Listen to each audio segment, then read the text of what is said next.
What's up, y'all? It's your boy DSC, and we're here with another edition of our YouTube.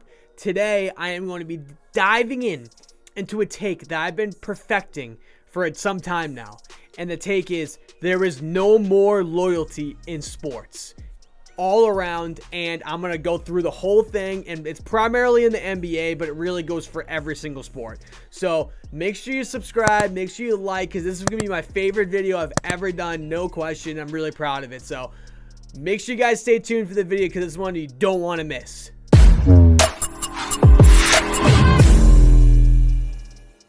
What's up, y'all? It's your boy DSC, and we're here with another edition of our YouTube.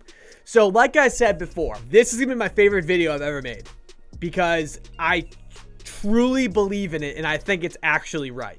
There is no more loyalty in sports, and it's primarily in the NBA, and there's like 6 reasons why, but I'm going to break them down into different parts. So number 1 being the fans, the teams, the media, and the players. So all 4 of them are a problem, and they're causing this divide in loyalty in sports. So let me start with the teams.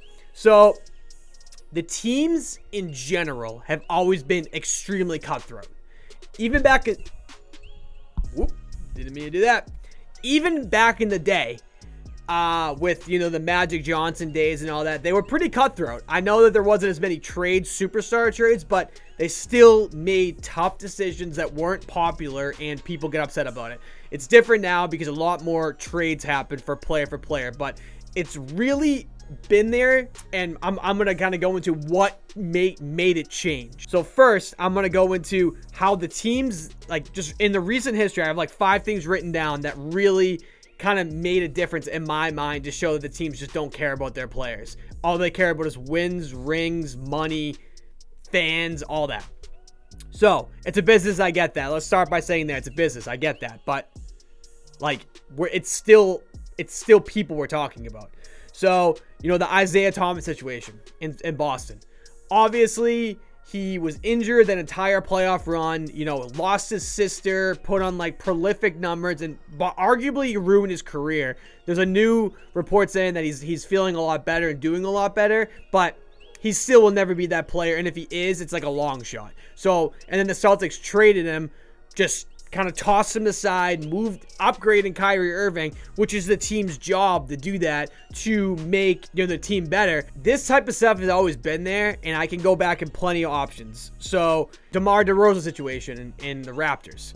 He got traded from the Raptors to the Spurs for Kawhi Leonard, and that was a big thing because he was really upset about it and he felt he kind of got snaked or whatever. And once again, I get it's a business, but it's still people we're dealing with. And specifically, the John Wall situation in Washington.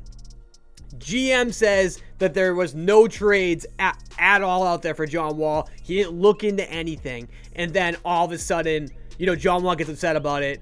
And then like a week later, he still gets traded to the team that was rumored. So you can't believe anybody anymore, and that's the key. You just cannot believe these GMs and all that. So what changed from there? Because that's been similar. That's always been there. It's a cutthroat business. The next thing is the fans. There's never been more bandwagon fans ever, guaranteed. And the reason for that is because the players aren't staying with the teams for a longer period of time. So they're leaving because the players are leaving because the GMs don't have loyalty for them. So they don't care about staying with a specific team. They're doing money chasing and they want to be on a better team, but the loyalty for the specific team is no longer there. And then with all that being said, the fans feel the same way. So I can guarantee you that I'm a Boston Celtics fan. People back in the day, maybe like 40 years ago or 30 years ago, were bigger team fans than we are today. The NBA is bigger now, though. It's definitely a bigger sport, bigger commodity. But at that time, more people would just sit on the couch and watch their team play. You know, like in perspective, the NBA made a lot more money now because of how they've set everything up. But back in the day, more people would just sit on their butt, watch their team play, and really never root for anyone else. Come the 2000s, it's not that way anymore. There's more people that are fans of specific players. You see all these like little kids that are like 15, or even younger, like 10 years old, are fans of players, not teams anymore, which is fine. I have no problem with any of this either. Like, this is just how the evolution of the game is going. But at the end of the day, I don't want to hear fans being like, oh, he's not loyal, he's a snake. Guys, you're just as much of a snake as they are. Everyone else is a snake. The players deserve to be snakes too. So here's the thing. Everyone's snaking each other. No one cares about the players anymore. No one cares about the teams. What you care about individually is what you, I guess, is the most important thing. So I'll give you an example. Certain people love their teams and they're going to hate players that leave their team. So example, OKC Thunder lost Kevin Durant. They hate Kevin Durant forever. He's going to be hated there forever. But there's a lot of OKC Thunder fans that really weren't OKC Thunder fans. They left the team with Kevin Durant and now they're KD fans. So it's all about having the biggest and best team, big threes, all this, and that's how the teams are making a lot more money now, but which is causing less interaction with the teams because more bandwagon fans are coming over to be fans of that team because they're the best team. There's always been bandwagon fans, but there's more than there ever has been, no question. Also with the fans is that there's way too much access. Not in a bad way, just there is a lot more access. I'm able to just go on Twitter and look up the most recent highlights of the game. I don't need to really watch the game to know what's going on. I personally love watching basketball, but there are people who don't even watch, and they just watch because they like the highlights and they like being a part of a conversation. Those are the casuals, and there's nothing wrong with that. But the problem is that those casuals are getting sports jobs and then giving narratives out there, and they're working for the media, which is a segue into the next segment of how the media, as we all know, is the least trustworthy thing out there. There's certain media people out there that purposely try to plant seeds in there to, provoke people to get their story, even on YouTube videos, you're going to see people having clickbaity stuff so they're able to get out there and read their stuff more, which is not a problem, but I don't want to hear anyone tell me that people are loyal or they should be loyal because they're not. So the media will be like, okay, I'll give you an example in Boston. There's a lot of news reporters locally that are really close with the Patriots. And they're like Bill Belichick's guys. I'm a firm assumption that Bill Belichick will literally tell his people, okay, tell the media that this is happening. And then that's how the news gets out about Bill Belichick positive news. Then with Tom Brady, for example, Tom Brady will tell his people, tell me some positive things about me. He'll give it to their people.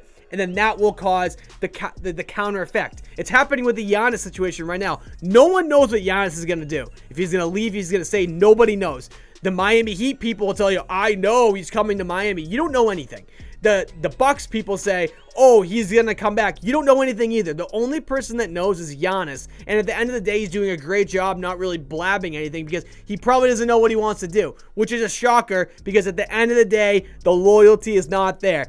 Bucks fans are like, wow, Giannis needs to be loyal. But when you go to the Hall of Fame, the only thing people care about is rings, wins, statistics, all this. If you're on a garbage team, you're never going to get it put up there with the best of them all. And that's all players care about. They want to be great. And I don't have a problem with that.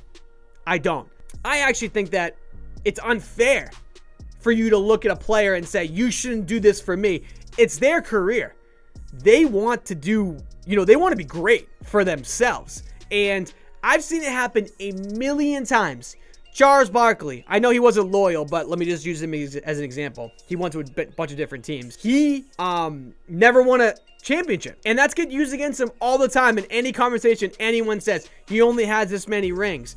But at the end of the day, guys, he's an all-time great player, but he just didn't win that ring. It's that important to win rings in the NBA. It's all about ring talk. Any conversation you have about a GOAT talk with, LeBron or Jordan, it's always about the rings. It's really never about the individual talent because the best players are not the GOATs. It's proven. Tom Brady's not the most physically gifted player ever, but he's the GOAT because he won the most. It's really that simple. It's really, really that simple. And then you got, like back down to break it down to the players side. The players are creating these super teams, which is making it less likable to follow a specific team. And then this villain is created with Kevin Durant, Kyrie Irving, James Harden now, Russell Westbrook. If you're good at basketball, you're going to create diversity just because it's the way that the world works right now. If you're good at something, you're going to get hate. Then that also comes with the media, the teams, the fans. Guys, it's a big pie chart. All of it comes around. The fans cause the players to get upset, so they don't care about the fans as much. The players leave the team to go to a different team. The team doesn't care about the player. And then the player gets traded to a different team, and then the media will, make a false narrative about a specific player, and then the fans will get upset with the media. It's a big circle. It always is. And it's the same thing now. So, in conclusion, there is no more loyalty in sports, and I don't have an issue with it. You will not see players staying with teams their entire careers now. It happens very rarely. You see, maybe 5 players. I can think of just some off the top of my head. Udonis Haslem, Steph Curry, Aaron Rodgers. It just doesn't happen often anymore. Players leave. And it kind of sucks because you're not able to be a true fan. I was very fortunate in being a Boston fan with the Patriots. I was able to enjoy Tom Brady my whole life. Now he left. I mean, he's still like a Patriot at heart, but there's no more loyalty. It's not about the players anymore. It's all about the dollar signs and wins. And I don't have a problem with that. I really don't. But like I said, all I care about is that you people stop putting people down for not being loyal because you're just as not loyal as them. He could be your favorite team player, but if he leaves, you hate him and you trash him out the way of the door. That's not the way I do it. If a player leaves my team, I'm salty about it as a fan, but I don't trash them just because they're on a different team. It's just the way it works, guys. It all comes to circumference. Everyone says that they don't have it's like almost like voting. They say, my vote doesn't matter. It does matter in a big scheme of things. If you just don't talk smack on the internet about Kevin Durant, maybe Kevin Durant would have never left OKC. Maybe if you guys didn't, put the ring talk in Kevin Durant's face and get it in his mind, he might have never left, and OKC would still have Russell Westbrook and Kevin Durant. Fans play a very big spot in this. And it all comes back to the media as well. The media is planting things with the fans to get them upset, which creating fake things. The fans run with it without doing any proper research. I've done it. I've done it plenty of times. It happens. But it's just back to you can't trust anyone. Always do your research and don't hate just to hate. That's it. That's all I wanted to talk about. Hopefully you guys learned a lot today. I had a lot of fun doing this one. And make sure you subscribe down below because at the end of the day, it doesn't matter what I talk about. It's about you guys. So let me know how you think I did, what types of points you think I should have made or what I could have made. That's it, guys. Have a good rest of your day and DSC out.